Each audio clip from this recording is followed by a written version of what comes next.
Primer aspecto. Mis sentidos no sirven para darme interpretación del mundo. No sirven para darme interpretación del mundo. Ya habéis comprobado ahora mismo lo que os estoy diciendo. Consecuencia de ello, mis sentidos tienen que ser usados correctamente. Esta charla para ti, Arturo, es fundamental. Los sentidos sirven única y exclusivamente no para interpretar de fuera hacia adentro, sino de adentro a más adentro. Es decir, sirven para multiplicar la sensación de placer. Todo aquello que tú sientas lo multiplicas con los sentidos, lo vives, lo tal, y aumenta la sensación de placer, lo cual inmediatamente produce en tu cerebro una expansión de su sentir, lo cual le hace ser muchísimo más jefe, dominante y absolutamente controlador de todo lo que le sucede, es decir, instinto de supervivencia. Porque tu cerebro sabe que el placer es la gama, el área, la zona más elevada de eficacia corporal. Un niño con placer aprende un 30% más. Entonces, se va a buscar ese placer como sea, hasta tomando drogas. Cuanta más droga tienes, más supremacía del cerebro. Esa es la paradoja. Por eso toda la parte, yo que sé, artística, intelectualoide, toda esa parte bohemia que se supone que hay detrás, venía por eso. Porque el cerebro se hipertrofiaba a costa de tu cuerpo.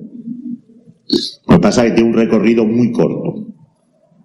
Entonces, primer aspecto absoluto de tu cuerpo es que el cerebro y los sentidos están hechos para multiplicar la sensación de placer, te pongas como te pongas. Siguiente aspecto. El cerebro tiene dos sistemas de funcionamiento, uno imbécil y otro inteligente. ¿Cuál es el sistema imbécil? El pensar. El pensamiento es el modelo más tonto operativo que tiene y solamente sirve para decidir si te compras unos gallumbos azules o verdes. El cerebro genera un campo magnético de la siguiente manera. Mi columna sería el clavo, el cerebro el cobre que lo envuelve. Brazo izquierdo, polo positivo, brazo derecho, polo negativo, lo juntas como en una especie de experimento de física del instituto y creas un electroimán. Ese electroimán tiene la capacidad de poner todas las cosas a tu favor. Y todos sabemos lo que nos gusta, llegar a un sitio y saber que llamas la atención, saber que haces no sé qué y que la gente se gira y te atiende. Saber que tienes algo que es fundamental, que se llama influencia. De hecho, se dice, fulanito y fulanito han sido las 7 personas más influyentes del siglo XX. O sea, no te hablan de que hayan tenido más poder, no, influyentes. Entonces, el factor influencia es simplemente una mera cuestión de la expansión de mi cerebro como campo magnético. ¿Cuál es la paradoja? Si pienso, no tengo campo magnético. Por eso se dice que si lo puedes, no lo sabes, y si lo sabes, no lo puedes. En el momento en que estás usando el modelo A, cierras el B, de la misma manera que en una moneda si está saliendo cara, la cruz está apoyada. Entonces, a partir de ahí decides si quieres tener la razón o quieres tenerlo. Como hemos hecho un grupo de frustrados, la gente prefiere tener una razón por la cual no ha hecho eso antes que el conseguirlo. Por eso se dice que un campeón lo primero que tiene es potencia mental, ¿verdad o mentira? Y hablan de potencia, no de que sea Einstein. Y se dice que el segundo es el más listo de los tontos. ¿Por qué? Porque tiene 8 excusas, 4 razones y 3 explicaciones de por qué no funcionas.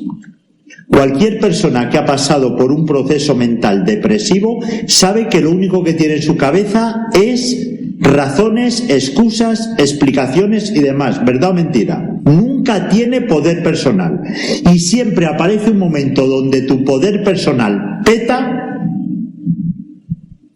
y te quedas con las excusas, que son los cuadros de depresión. Y se ven fundamentalmente en la distorsión de simetría del rostro. Tú le ves a la cara y va más contraído que una cuerda en un bolsillo.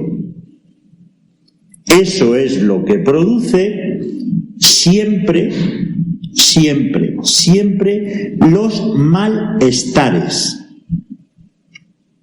Siguiente aspecto. Si yo dedico todo el rato mi cerebro a leer, a estudiar con el modelo actual, y te recuerdo que el modelo actual educativo era simplemente a ver qué hacían con los niños que trabajaban en la fábrica y había que tenerlos metidos en un sitio, lo cual no tiene nunca nada que ver con los grados de maestría donde hablamos de entrenamiento mental, filosofía, preparación física, preparación intelectual, obviamente, pero sin desdeñar los otros factores. Entonces, es proverbial cómo nos vamos metiendo cada vez más en procesos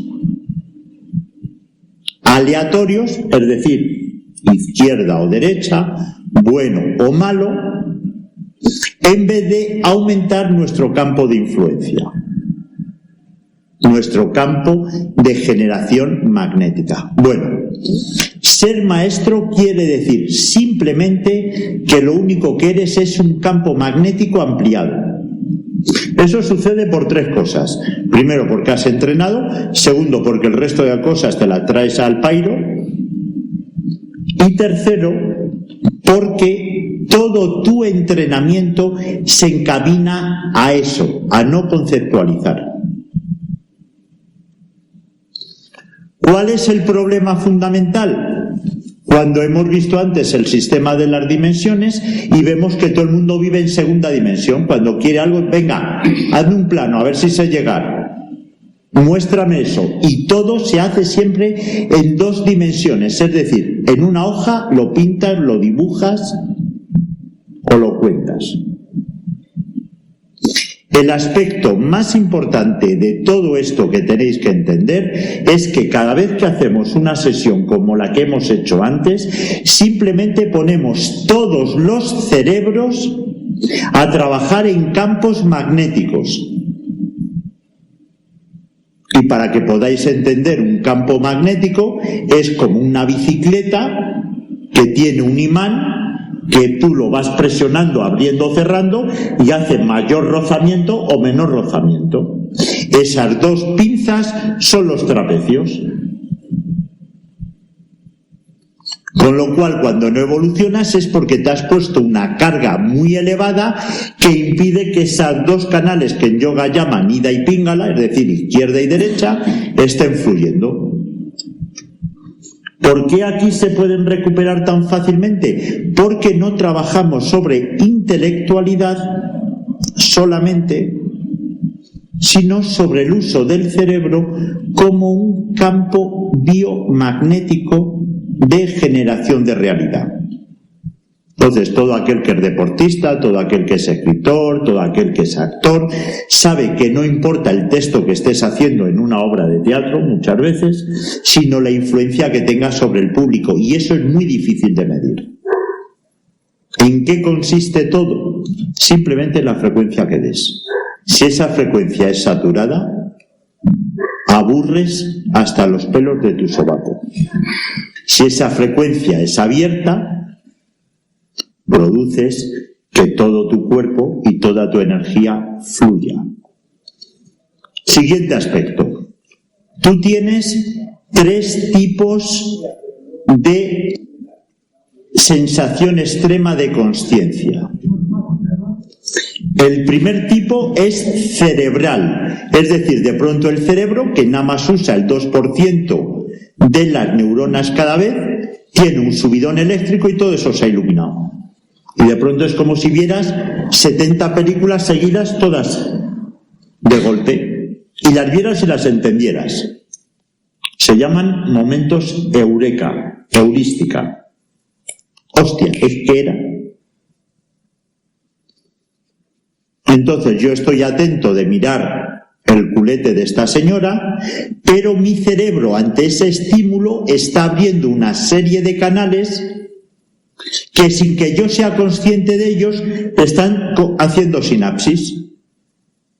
Y de pronto me he girado y hacen todos los canales, pla, pla, pla, pla, pla, pla, pla, y se ponen en línea. Entonces, el primer nivel de consciencia absoluta, de placer absoluto, es el estado extremo mental de tu cerebro.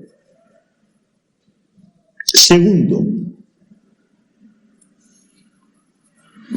es el corporal, es decir, de alguna manera eres adicto a las sustancias que genera tu cerebro, endorfinas, dopamina, y eso en los deportistas extremos es lo que les pone, es decir, se tiran machacando 40 años solamente por durante 10 minutos cuesta arriba alcanzar ese estado de consciencia.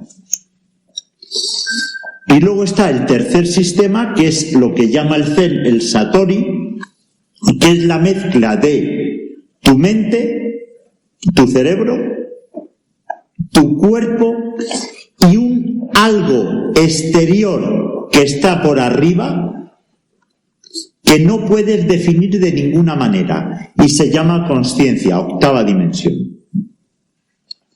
Cuando de pronto entras en un estado de consciencia, de hecho habréis oído esa palabra, es como que todo está claro, está perfecto y es el placer extremo. De todos estos placeres tenéis, a ver cómo te explicaría. Tú imagínate una persona que va al campo y conoce el campo a lo que es el manual de los pequeños castores.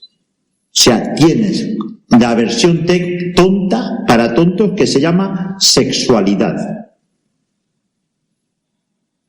Es decir, lo que una persona siente por su zona genital es la parte tonta de la parte tonta de la parte tonta de todo esto.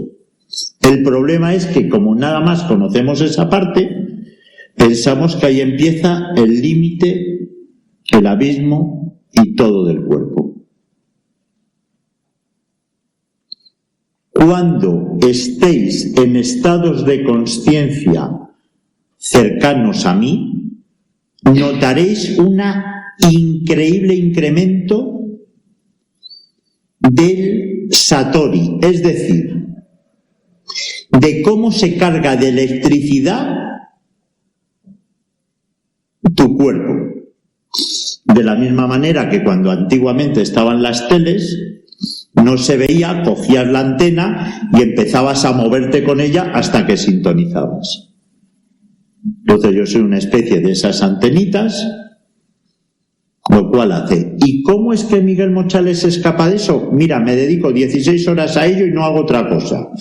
Coño, aunque sea por aburrimiento, pues es bastante fácil de entender. Por eso, y fundamentalmente, lo único que hacéis aquí es aprender a recargaros físicamente con todas las posiciones de meditación activa para que jamás necesitéis a nadie, primero, que os diga qué pensar y segundo, que os domine corporalmente por un campo de influencia. Y eso os permita el mayor resultado. Físicamente, el resultado de esos campos de influencia se definen en 3 aspectos. Supremacía mental y estratégica, es decir, ves mucho más y entiendes mucho más. Segundo, aumento del anabolismo muscular, esto es fundamental para el deporte, es decir, te permite recuperarte, es como estar usando dopaje. Y el tercer aspecto, y el más hermoso, es que de alguna manera quieres ser buena persona. Es decir, cuando haces esto, de alguna manera se lo quieres contar a un amigo. De alguna manera quieres traer a Pepe para que lo viva. De alguna manera coges a tu hijo y le dices, mira tío, hay cosas más especiales. Cada vez que yo esto lo he implementado en chavales entre franja de 10 a 17 años, la consecuencia 8 años después es haber sacado unos hombres de bandera. Siempre trabajando desde 2 conceptos que para nosotros son fundamentales, que es honor y respeto. Os explico un momentito esto y ahora seguimos entrenando. A todo el mundo se le dice que tiene que tener valores, ¿verdad o mentira? Sí, pero ¿cómo llego a ellos? Pues está muy bien, eso tal. La nobleza, coño, la leche. Pero que yo sepa, ni Dios come de ella. La entrega. Maravillosa, pero si entrego, ¿qué me queda para mí? Para entrar en el camino de los valores tienes que tener un desarrollo interior armónico, que el único que lo supo ver fue un señor, un grandísimo maestro que conocí hace tiempo, que se llamaba Miguel Mochales. Esto se genera desde la siguiente manera. Primero tienes que tener fuerza. El entrenamiento te da fuerza. La fuerza cuando se vuelve interior, es decir, cuando se mete dentro, y aquí viene un quiropráctico que lo explicó muy claramente. Yo entrenaba atletas de élite, les ponía los brazos en cruz y les vencía para abajo. De pronto había un señor que le ponía yo los brazos en cruz, empujaba para abajo y me era imposible vencerle. Eso que hace que yo empuje para abajo y sea imposible doblegar es lo que se llama honor. Y es la fuerza interior, clarísimamente descrita por un quiropráctico. Además, uno de los más prestigiosos de Madrid.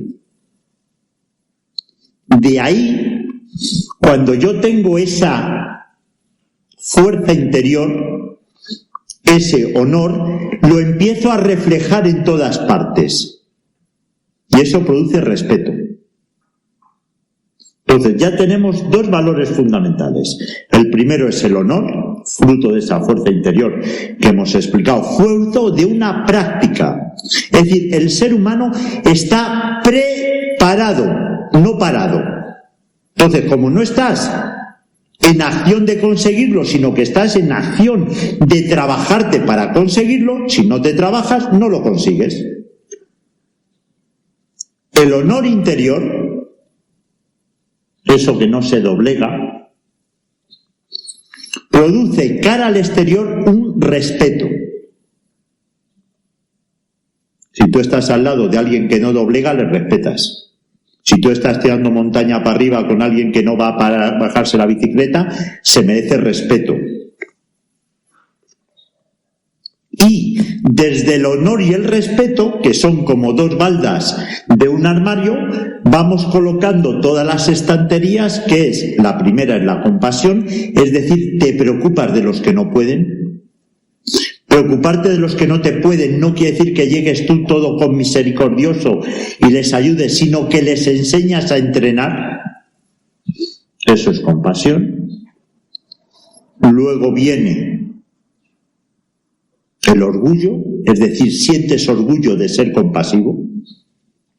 Después del orgullo viene la dignidad, que es cuando ni siquiera tu yo es dueño de ti mismo. Es decir, no te importa doblegar con tal de que alguien se encuentre bien. Dignidad. Se dice que cuando un rey sirve es más rey y cuando un sirviente quiere ser rey es todavía más sirviente. Después viene la acción honrosa, es decir, buscas un gesto, algo que sea honorable, no te metes en cualquier batalla que no tenga un sentido especial. Y luego, por último, vienen todos los factores trascendentes, que son las potencialidades emergentes del sistema heurístico, que es sensibilidad, inteligencia, capacidad de coordinación en un gesto técnico, aprender el swing de golf. Ya hablamos de habilidades. Entonces, cuando yo entro a trabajar en un grupo, en un colectivo, en una empresa, yo puedo llegar y ponerles un coaching sobre qué puntos tienen que hacer, o realmente preparo a esa gente para que pueda hacer ese coaching, porque si no es imposible. Es decir, yo le puedo decir al Real Madrid: tienes que ganar la Copa de Europa y la Liga y no sé qué, pues se lo digo al Rayo Vallecano y el traje le viene grande por todas las partes. ¿Por qué? Porque no tiene ese trabajo de resiliencia interior que hemos trabajado sobre lo que son los valores innatos de la persona. Entonces, el haber encontrado no la grandeza, sino la receta de la grandeza, es la clave de todo este entrenamiento, el cual es tan bonito y tan espiritual que solo depende de una cosa, y es los huevos que tengas al día siguiente a volver a entrenar. Eso es lo que marca toda tu grandeza. Toda tu grandeza no es que yo, no, tienes 40 años, a ver si eres capaz de volver. Tienes 50, a ver si eres capaz de volver. Tienes 60, a ver si eres capaz de volver. Eso es lo que marca la diferencia. Y luego, por último, y es, como yo soy el creador de todo esto y soy el investigador, yo ya me he dado las hostias, con lo cual no las pegáis vosotros. Es decir, obviamente todo lo que es grande y todo lo que es rápido va deprisa. Y el otro día estuve entrenando, pues ya me hice una tendinitis en un hombro, tal. No te preocupes, quien pasa por delante y ve la curva y si es peligrosa soy yo. Con lo cual, cuando tú llegas de segunda oleada, simplemente te encuentras con el camino perfecto, pero que este camino sea perfecto no quiere decir en ningún momento que no debas pagarlo con lo único que lo vas a pagar, que es con un sudor. Que es esa la grandeza de la transformación de todo lo que tú eres. Entonces, con estos aspectos, pues hemos dejado muy claro y muy bien explicado todo lo que estáis entrenando y viviendo. Siempre que hacemos la parte que yo llamo gimnasia, es solamente para quitar esa costrita mental que todos tenemos, que sería como ir a pescar a un lago helado y picar así en el suelo para quitar la parte de hielo que abajo está el agua. Y venimos muchas veces cargados y es, pues abdominal, piernas 45 grados o lo que sea. Solamente es para quitar esa costra mental. Una vez que la costra mental está quitada, una vez que tenemos el alma a flor de piel, es cuando empezamos con todas las técnicas de entrenamiento.